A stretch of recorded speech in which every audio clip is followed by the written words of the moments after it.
Is your Chevy Malibu failing to connect to Apple CarPlay, leaving you without your maps and music? Statistically, most infotainment glitches are solved with a quick cable swap or a system reboot. Let us walk through the diagnostic steps to get your head unit communicating again.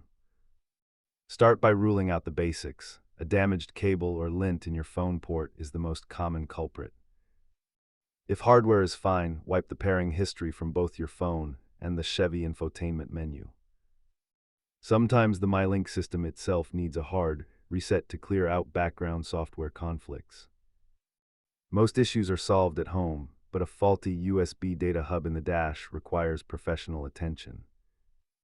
As shown here, the physical cable is responsible for the vast majority of connectivity failures. Always test with a second device to quickly distinguish between a phone software bug and a car module issue. Keep a high-quality cable in your glove box to prevent these issues from recurring on the road. Pro tip: if the connection drops over bumps, your console USB port may have loose internal pins. If these steps didn't solve your connection woes, it might be time for a professional scan at your local dealer.